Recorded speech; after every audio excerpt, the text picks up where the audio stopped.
welcome back to DTTV. Today is the Saturday the 16th. I'll give you a little update what I've been doing this week. So you'll probably see on the time lapse that I did some more work on the gearbox. So yeah, that's going to be finishing off today. Hopefully get it all fully stripped and painted. I treated myself to a decent jack. It was £145 I think, but it's a really good one. It's a low profile 3-ton one. It is massive. I probably should have gone for the 2.5-ton one, which might have been a bit better suited. However, I'm sure it'll be useful if I ever work on the van or have to raise the van off the ground. So yeah, that's what I've purchased. What else has come in? So hammered finished silver for the gearbox to paint that up.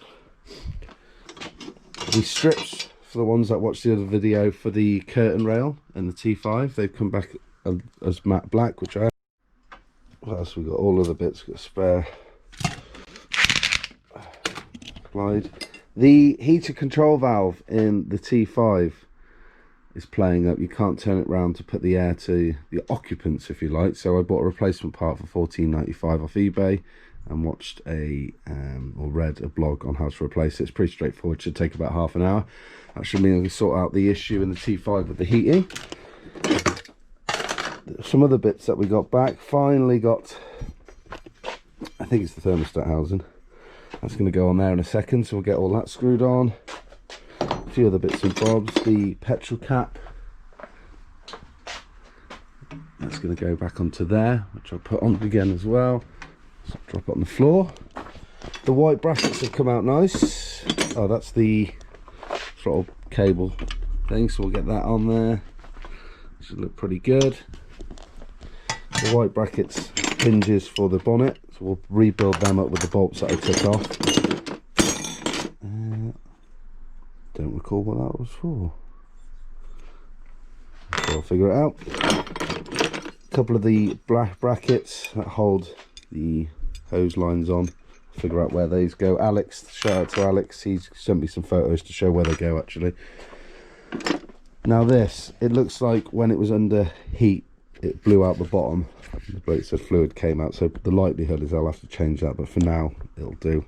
I told them just to paint over the top of there, and just so it means I've got one, but in the long run I can look to replace it with a different one. So eventually that will bolt back into the car on there. And that was the last of it really. Oh, the bracket for the fuel line that goes on there, so we'll bolt that back on. So yeah, just a few little bits to bolt back on, find the relevant bolts, etc. So I'll put you on time lapse, we'll do that. Then we'll have a look at rebuilding these hinges and all the other little bits I've mentioned. So yeah, let's crack on and see what we can achieve today.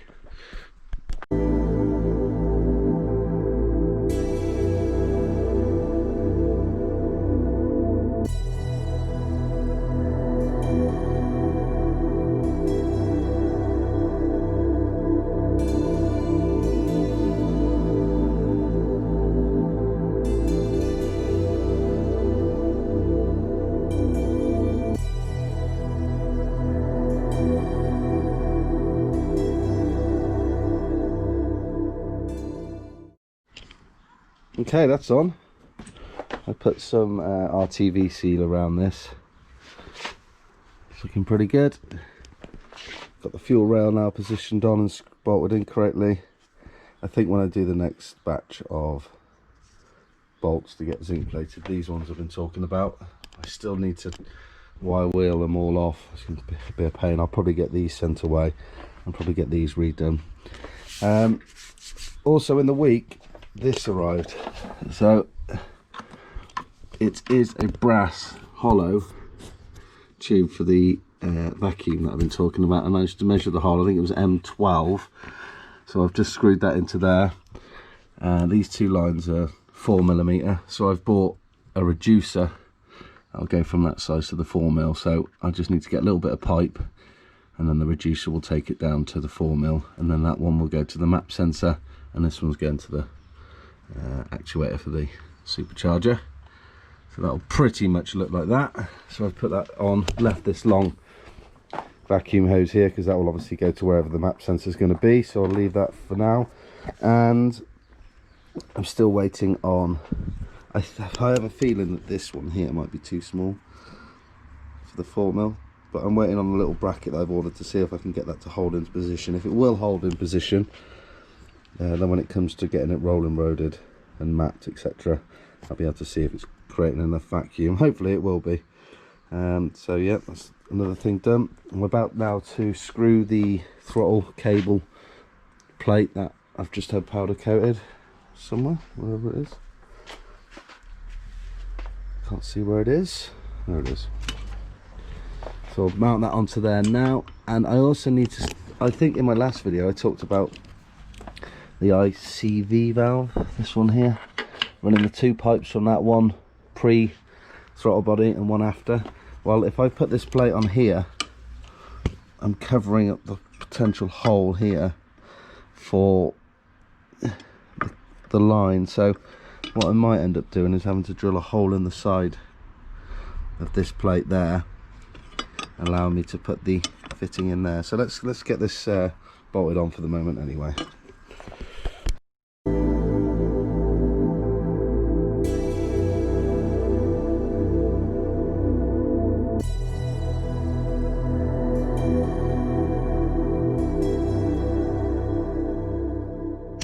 Right, that plate's on, looking fresh. I was just having a little play with the ICV valve, and those of you who watched the previous videos will remember that I noticed there was this bracket here, which I think might have been originally for the dipstick. However, those who've watched the other video will see that I've made a little carbon bracket that holds it against the inlet bolt there. So this is free. However, I've just noticed that if I put a spare bolt that I've got, I think you'll agree that looks pretty cool there. So what I'm going to do, this will be the final location for this. I've just found some line, water line, I believe it is, and it's a perfect fit. 16mm to fit into the back of the ICV valve. That goes in there perfectly. So what I'm going to do is a short section of pipe from here to drill into there, which will be obviously after the throttle body. I could probably, what I might do is this pipe here, is find out which section of pipe it is, because I like the way that it's actually got kinks in it, which I can probably make work. So if any of the Puman lads know which line this is from and have one in stock and could post me one, I'll send me your details. I'll buy it off you and I'll position that in there. So this will drill to another one of those smaller plugs there into the side there.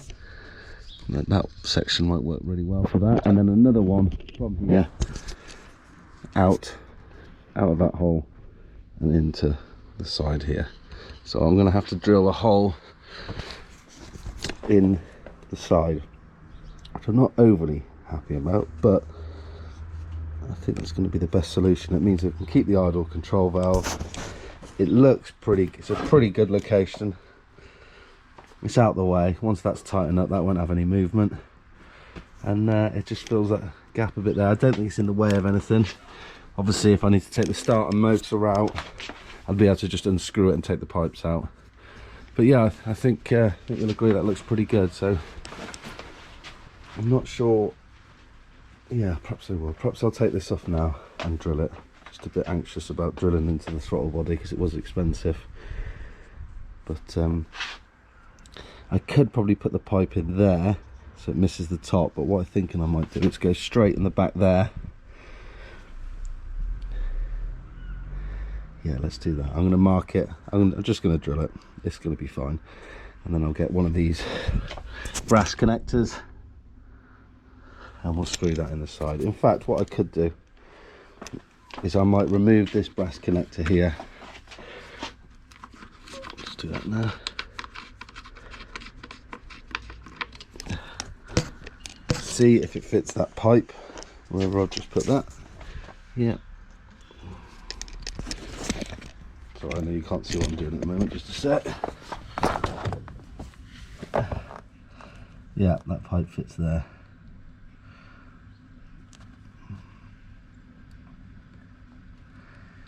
It's a little loose, so I could go up I'll check what size I ordered on eBay, and perhaps I'll order the next size up for that. I think that might be a good thing to do.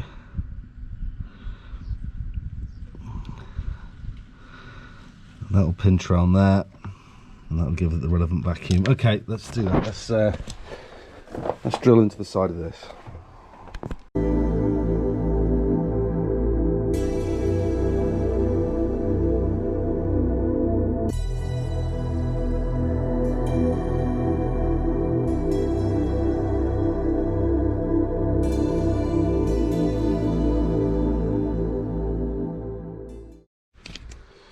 Right, so I've drilled into the side there. The pipe I was originally looking at, I'm not sure if that's going to be too restrictive given the size, and given the size of the hole on the back of there. Hopefully you can see that. So my intentions are to get a much bigger screw thread, so then use a much bigger pipe so that the flow is as it would be if it was on a normal inlet on a standard Puma. So that's why I've made this hole so much bigger.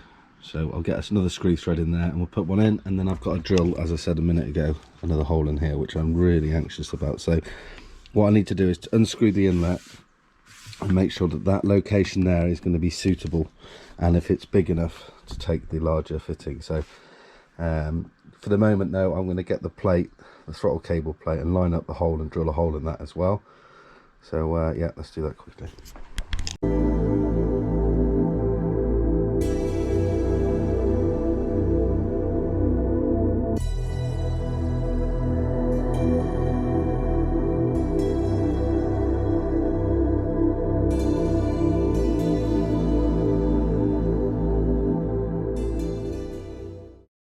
There we go. Not the prettiest at the moment, but I will clean it up. I'll give you a better look at this. Move that out of the way. So there's the hole. There's the one on the top. As I said, not the prettiest, but once I get the fitting for that will screw into here, then I'll know exactly how big that hole is, and then I'll clean up the hole. But if you imagine the pipe or hose being in there, you get an idea of what it's going to look like. So that hopefully should work pretty well. So I'll screw this back on for now and order on eBay these larger vacuum lines. Now I'm going to look at making a hole in the inlet, which is really don't want to do, but needs must. So let's give that a go now.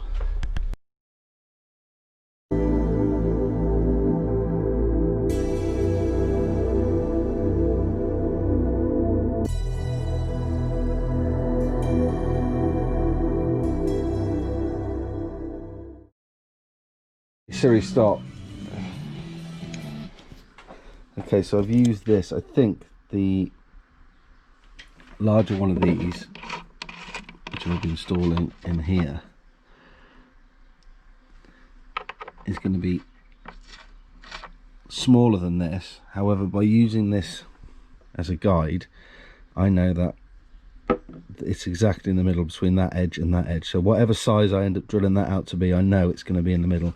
Now underneath there's nothing short of it. The only problem I might find is that there's not going to be much depth in there for screw threads. So I'll only be able to have, let's have a quick measurement. Oh, it's not too bad. I might have 3/4 of that screw thread in there, so that should be enough to hold. If not, I'll have to maybe PTFE taping it or RTV sealing it in to make sure it's got a good seal. However, I think that's going to be alright. So let's put that one back in there.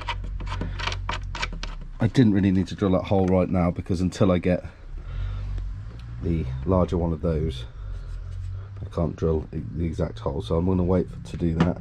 However, it's another job done. I'll loosely put this back on there for now, but I'm happy with what I've come up with today, and especially putting that ICV valve onto that there, because it looks pretty good. So I'll put this back together for now, and I'll get those parts ordered and hopefully they'll be here this week, and then I can finalise the position of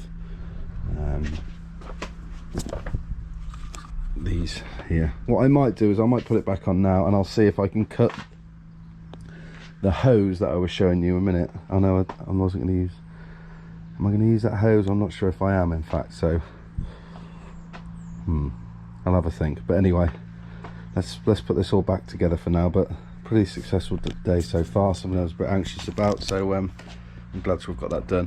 Instead of spending time in the garage now rebuilding up the hinges for the bonnet, I'll do that in the house later. So for now, next thing I'll move on to is continuing to strip down the gearbox.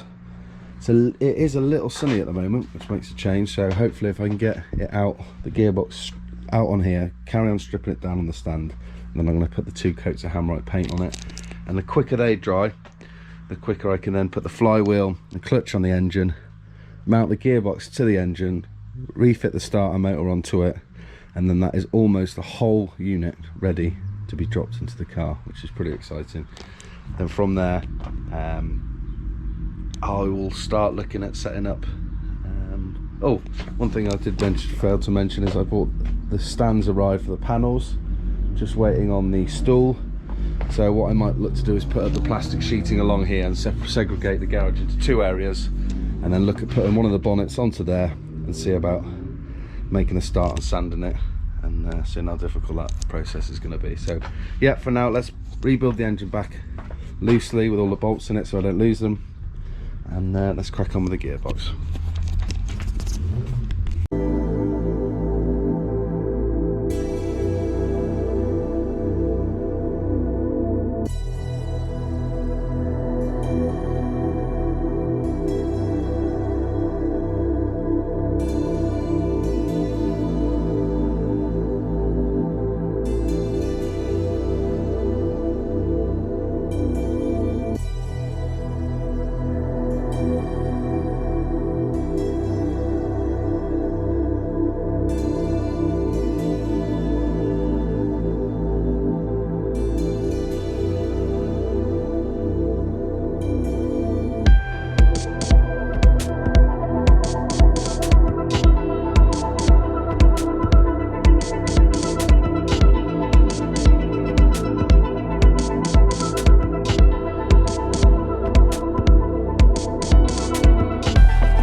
So I did sign out of the video properly in the garage on Sunday. It's now Monday. I didn't do any more painting other than that last little footage you've just seen of it. I did forget to mention that in the post I've received these, and they are GRP Archwell liners from a Super 1600. I've been speaking to Chris Burbeck. I believe he has a rally school, and he's got all types of parts for the Puma Super 1600, and these are some that he had in stock, which I believe he fabricated themselves, and then they have moulds redone. In the engine bay, it's open well, so what these will do, open arch well, so what these will do is cover that area. So there'll be a lot of fabrication required, because I believe on the Super 1600 the mounting point for this one is different, so we'll have to cut out and edit that. So basically these will need fabricating to fit, but they were quite expensive, £231, that was including postage and VAT. So that's something that when I start working on the engine bay, I'll obviously have to look to start to fabricate and include. I'm not something I've done before, so again I'll be watching loads of videos to see how that goes. So yeah, it's just a sign out for this video anyway. So yeah, this week I'll try and get in the garage and do some few other bits. But yeah, that's it for now. I hope you enjoyed this video, and it's good to see some new subscribers. It kind of reminds you, if you like the content, to click the like button and put any comments and share if you think anybody else would enjoy the content, because it certainly has. Sorry, the memory card filled up there. So yeah, just thanks to the new subscribers. Don't forget to like, comment and subscribe, and I'll catch you all on the next video, hopefully next weekend. But for now, I've got to get on.